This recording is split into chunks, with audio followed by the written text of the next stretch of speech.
This is your News Source Evening Bulletin for today, Tuesday, the 25th day of June in the year 2024. I'm Gordon Mosley reporting, and here's what we're tracking tonight. One day after the sudden resignation of the General Secretary of the People's National Congress Reform, Dawn Hastings Williams, the party is moving full steam ahead with the preparations for its 22nd Biennial Delegates Congress and elections, with the incumbent leader Aubrey Norton promising an open and transparent election this weekend. In a shocking move coming days before the Congress, Hastings Williams tendered her resignation as the General Secretary of the PNC on Monday, citing a number of reasons, including lack of sufficient time to prepare for this weekend's Congress, concerns over the credibility of the party's membership list heading into the elections, and the lack of financial accountability, as well as attempts to undermine her role as the General Secretary. However, in an interview today with News Source, the PNC Reform leader Aubrey Norton, who is seeking re-election, said the party had more than enough time to prepare for the Congress and elections. And I want to say to you that even at the elections, it will be transparent and open, and it will stand the scrutiny of anyone who is not biased.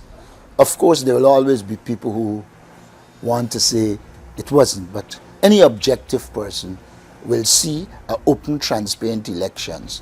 The votes, according to the returning officer, will be cast in the clear view of all, and they will be counted in the clear view of all. In her resignation letter, Mrs. Hastings Williams also said the issue of membership remains of grave concern, while explaining that following her appointment last year, she was informed that an external drive with all the information on the general membership of the party was removed, and that the software on the computer had crashed.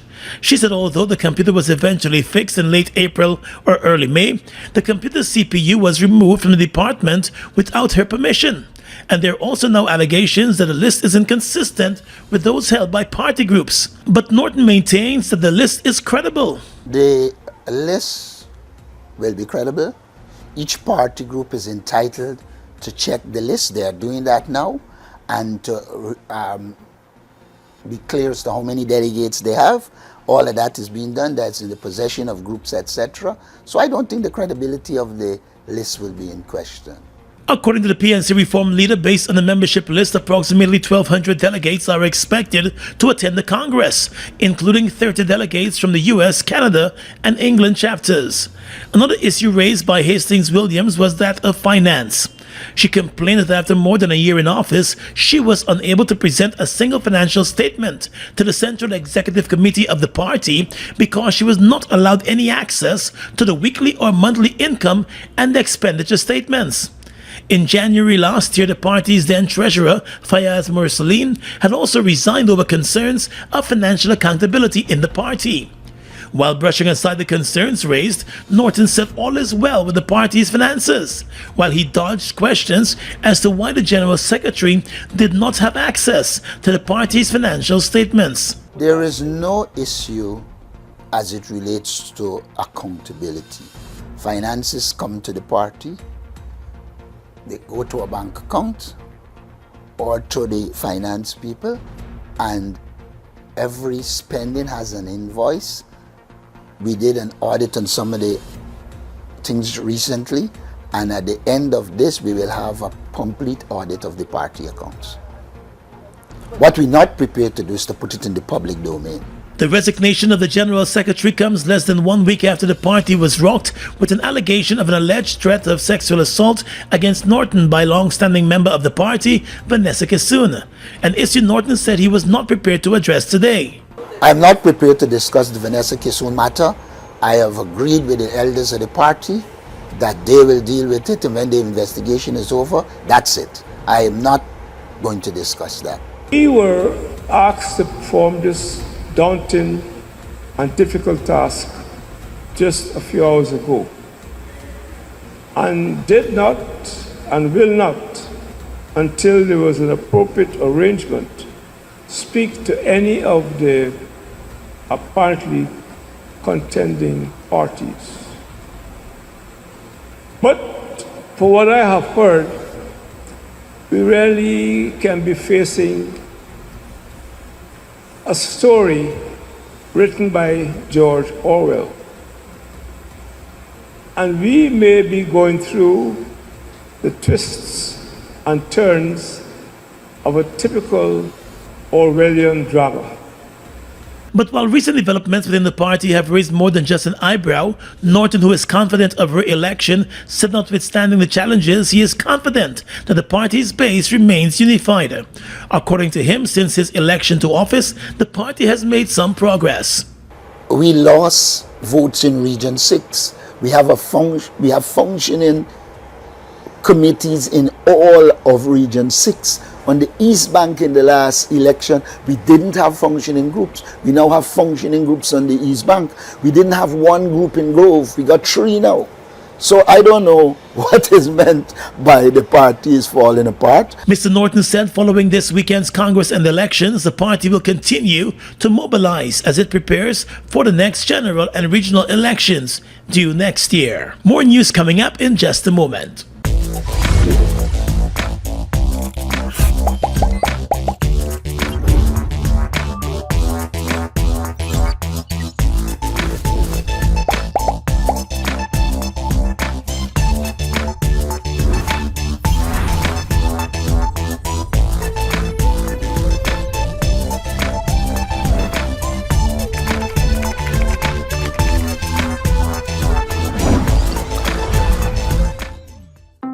It's one of your biggest goals, getting your own home, where memories are made, where happiness lives. You may feel that home ownership or renovation is beyond your reach, but we at Republic want you to know that there's always a way. Ask us about our suite of mortgages. Let's help make your housing wishes come true, or advise on how the equity in your existing home can finance other dreams and goals. Call or go online to learn more. Are you or someone you know in the practice of stealing electricity? Stop. Placing energized wires on roadways, over trenches, dams, and other places can cause electrocution and death of people and animals. To report electricity theft, call us on 225-5251 from 8 a.m. to 4:30 p.m. Monday to Friday. You can also contact our call center at 226-2600. A message from the Guyana Power and Light, Inc.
Guyana's most fashionable event heads to New York City this Labor Day Sunday.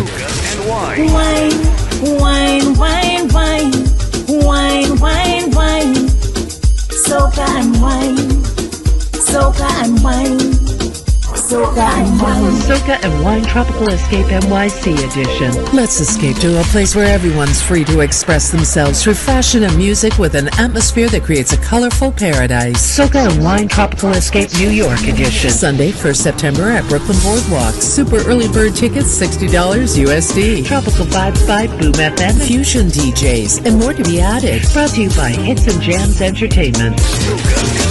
Tropical Escape NYC edition. In the education sector, weeks after Vice President Barra Jagdeo pitched the idea that the government is considering e-schooling, President Irfan Ali confirmed the move, saying it will eventually happen.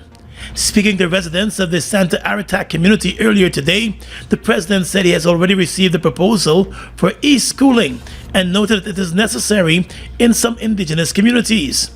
When Mr. Jagdeo spoke on the issue recently, he floated several models, including giving parents the option to choose whether their children go to the classroom or join virtually. And secondly, he also proposed the idea of issuing vouchers to parents to choose a private school for their child to attend. One of the ideas put forward by President Irfan Ali today is to make the skills of some teachers available virtually for the wider student population to benefit. We want our technicians, we want our children to be in a continuous learning environment. And let me tell you, when I speak about e-education and a e-school, a digital school, I have the proposal came in to me last night. Don't doubt it, it will be done. And why do we need it? Why do we need it? If we have the best math teacher in X school, I don't want to name a school, why mustn't that skill in that teacher be available for all the children? We can deploy that gifted skill digitally, electronically, so all our children can have access to that gifted skill. The president said the skill set of teachers should be used for the greater good and must not be confined to a single school. He also said that is why the government has been investing in teachers and the education sector, so that there can be transformation, while not eliminating the traditional ways of teaching and learning. Digitization, digital education and e-education help to shorten the divide. It helps to bridge the divide, so that we can have more equitable access, not to education. The school and the furniture is not education alone. They are components of the infrastructure of that education. Education also involves skill sets. Skill set among teachers, skill set among children. And in a pitch for his re-election, the president told residents of the Santa Aratac mission that despite the challenges that his government has faced since coming to office, the government has also been able to surpass manifesto promises. We confronted all of these things, and yet, in confronting all of it, we were able to fulfill completely all our manifesto promises to you, all our commitment to you. Not only have we fulfilled it, but we are surpassing it. I promise you, they doubted that we can ever get 50,000 house lots. They doubted that we will increase the old age pensioners to where it is. We silenced all the doubters. President Irfan Ali has been traveling to a number of communities in recent days. The Judicial Service Commission has announced the appointment of 10 new judges who will take their oath of office before President Irfan Ali tomorrow. In a statement on Monday night, the JSC informed that a total of 37 persons applied for the position of judges after vacancies in the local judiciary were announced. The 10 who will be appointed include current Commissioner of Title to the Land Court, Nicola Pierre, who previously served as the Secretary to the Bar Association and is also a former Chairman of the Deeds and Commercial Registry Department. Among the other new judges are Deputy Commissioner of the Guyana Revenue Authority, Attorney Joy Prasad Singh, former GRA Attorney Hissan Sharifa Yassin, Magistrate Shirley Isaacs Marcus, Magistrate Peter Hugh, Magistrate Zamila Ali Sipol, Judge of the Eastern Caribbean Court Jacqueline Josiah Graham, and Attorney and Company Secretary at GWI Nigel Niles.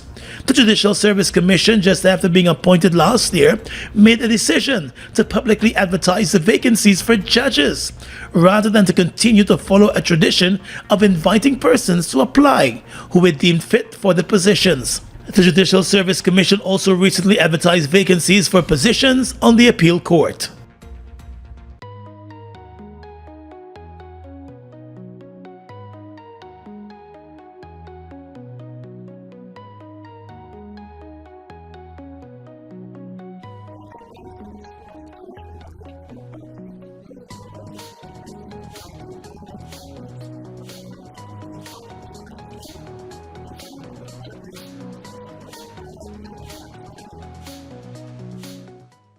NYC, New York City. Get ready as the original Big People Party with the same vibes you've seen and loved comes to you this Labor Day weekend on Saturday, August 31st. 31st with some of the biggest one-man bands out of Guyana and New York. Look out for Super A, Murphy, Buster, and Super Terry. Big people party!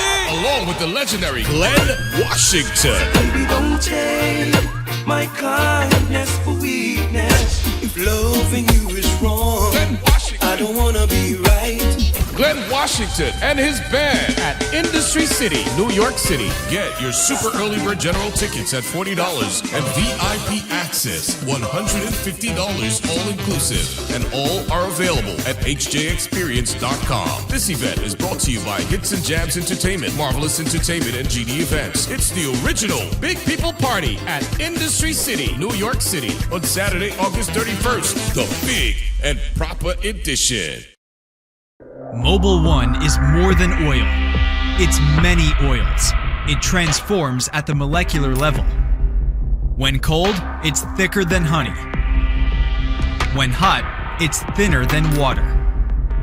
Mobil 1 adapts and readapts to last longer. 16,000 kilometers between oil changes. That's your engine evolved. Sol Guyana is the authorized distributor of Mobil lubricants.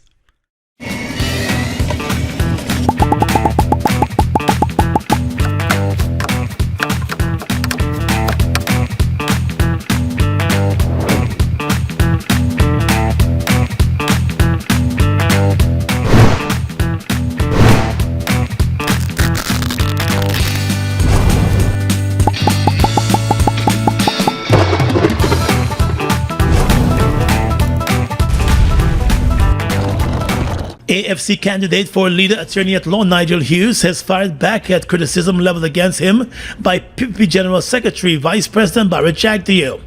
At a press conference, Mr. Jagdeo dismissed Hughes and the Alliance for Change as being void of credibility. In response, the campaign team for Nigel Hughes reminded that the Alliance for Change, the AFC, is the only third force which has consistently expanded its seats in Parliament.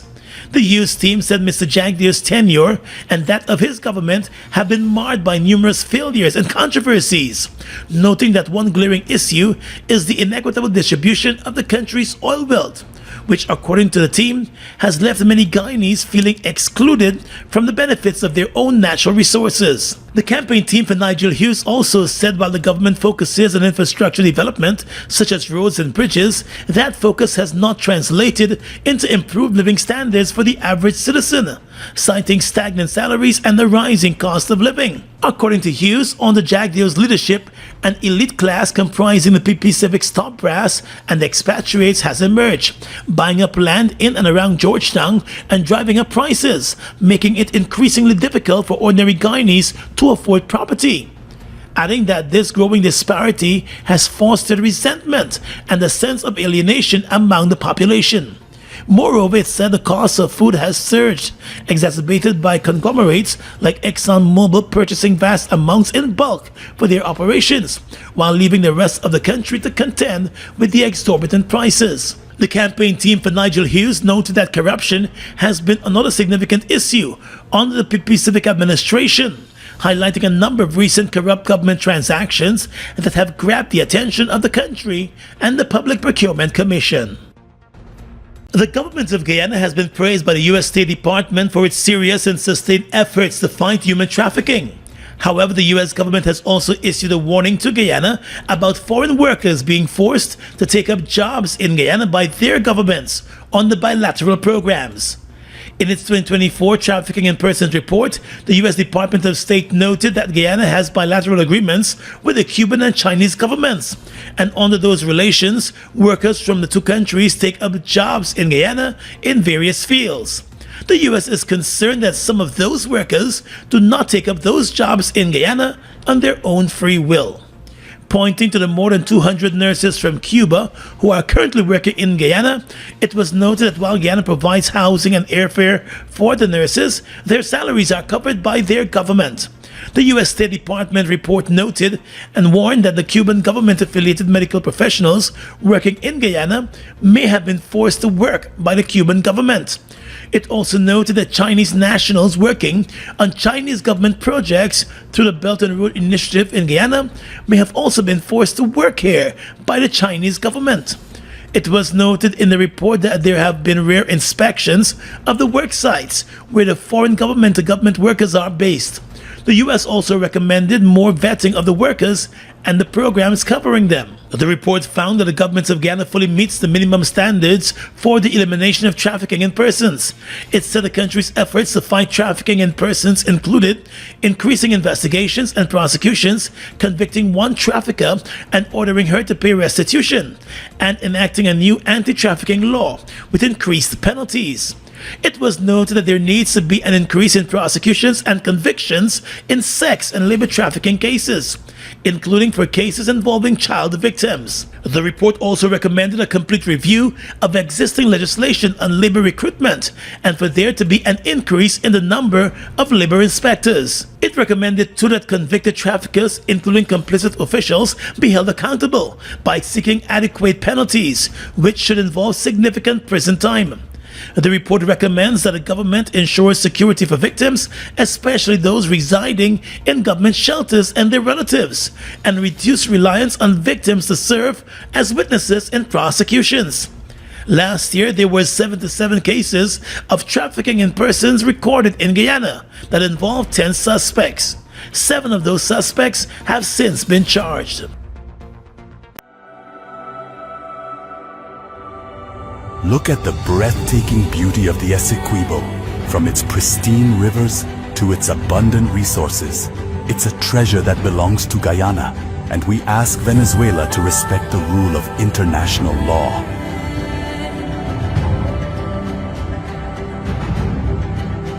Our commitment to this land is not just about ownership. It's about preserving its beauty and resources for our people and future generations.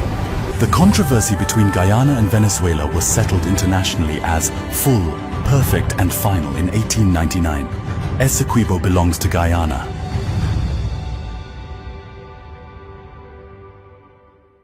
Guyana's economy is rapidly transforming, and we're all part of it. Guyana is at the forefront of this development by providing reliable and efficient energy and supporting community development from the very core. 100% of Guyana's profit goes back to building schools, roads, and other important infrastructure that connects our cities and towns, providing fuel to domestic, marine, industrial, and aerial transportation. Guyana has now repositioned itself as a market leader in the petroleum industry, building a better future for all of us.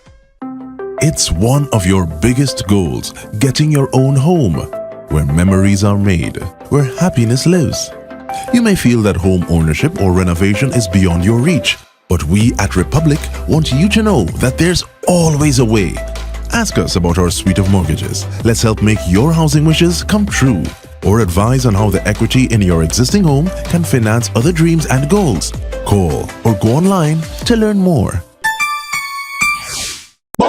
Bust the flavors. We're full of flavors.